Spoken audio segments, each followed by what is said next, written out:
Magandang gabi sa inyong lahat. Welcome to my vlog. At ngayon for today's video, tayo po ay pupunta sa isang malapit na pasyalan. Dito lang po mismo sa aming lugar, nadadaan-daanan namin. Ayun pala ay sikat na pinupuntahan po ng mga iba't ibang lugar. Ayan, nakapambay po kami ngayon. Naisipan po namin na gumala. Gabi na, alas 7 na ng gabi. Ayan, kumain muna sa labas. Dahil nakakabor yung nasa bahay. Ayan. So, ito ang aming ganap ngayon. Napadalaw kami dito ng di inaasahan. Kasi sabi ko, may nag-aayos sa akin sa lugar na ito. Kasi nga, nakikita to sa Blue Up na maraming pumupunta dito. Dito tayo na kamali. Marami nga dito ang pumupunta. Mga nakakotse pa. Tayo ay nakapambahay lang. Kala natin obra yung ating mga damitan dito. Pero yan, natin naman si JP naka-short. Pero hindi, yun ang pinunta natin. Pwede naman daw pag picture dito, kumuha ng mga video pang vlog. Kasi sinabi nga namin na isa kami mga vlogger. Ayan, okay naman daw magkuha ng mga video. Ayan, so marami ang kumukuha ng picture kasi very clear ang city lights dito, kuha. Ang ganda ng ambience na sa taas. Marami siyang kumakain. Inaya ko nga si GP na kumain kami doon kasi sabi niya mukhang dito. Hindi natin afford.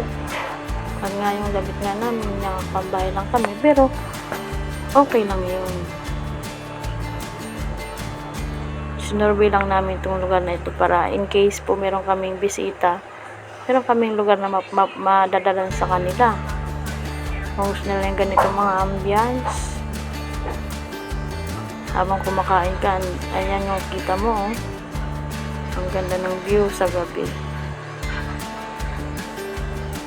Kaya samahan nyo kami, explore natin tong lugar na ito, ang gano'ng kaganda, lalo na pag ganitong oras. Ang ganda ng kanyang view. Tapos kumakain kayo dun sa taas. Ang tawag po sa lugar na ito ay Hill House. Kasi nga, bahay siya nasa tuktok. Ang ganda ng pailaw nila. Kaya dito isama yung pamilya.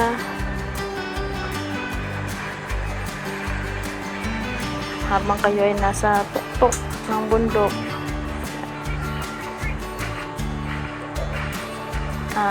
Para sa akin, recommendable tong lugar na ito. Hindi ka mapapahiya kapag may sinama kang kaibigan. Gusto yung mga ganitong view sa gabi. At ang swerte nga namin kasi di na namin kailangan lumayo. Andito lang mismo sa aming lugar. Yung ibang mga kababayan natin dumadayo pa, galing pa sa iba't ibang malayong lugar, pero tayo nandito lang, pero ngayon lang natin napuntahan. Ayan, so salamat sa mga sumama po dyan na patuloy na sumusuporta kay Ma'am Gabs.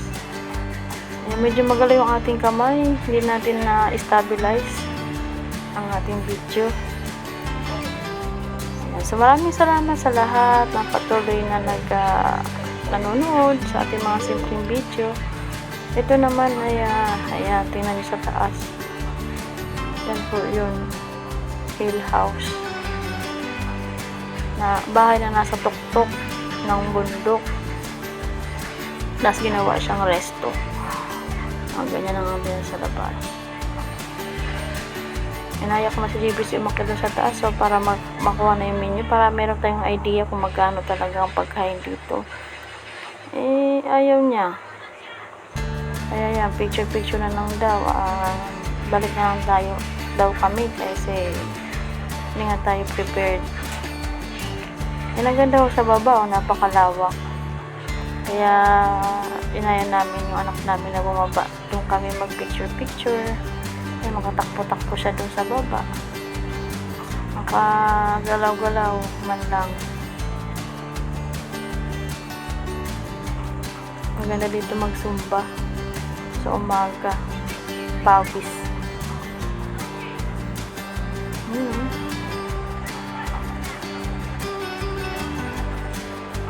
Ayan.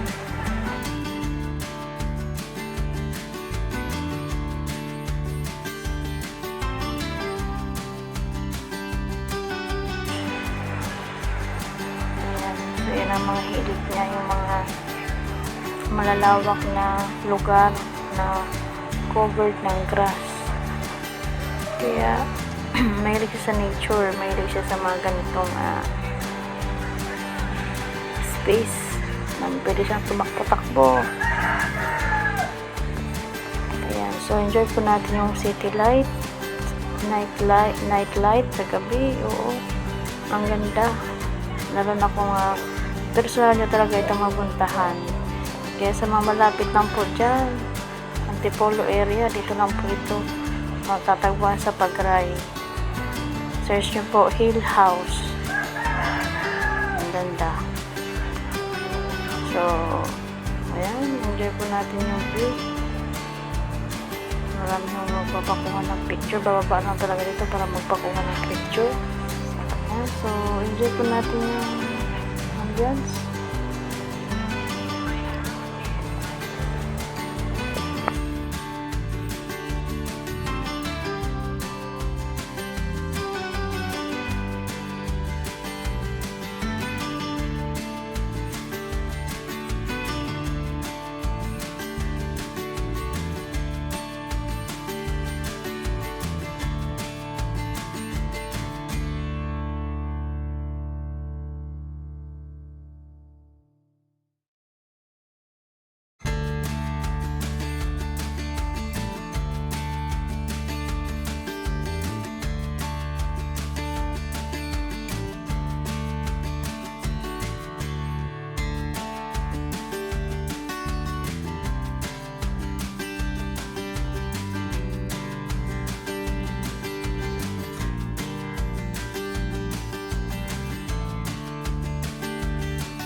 cooking and writing in fun ways, gaming and singing with passion bright, entertaining friends feels just right. We're searching for friends to hold tight, making more memories day and night, supporting each other side by side, learning from life far and wide. Thanks to my friends who stay true, gaps makes vlogs are grateful for you. Happy to have you here and you, sharing my world bright and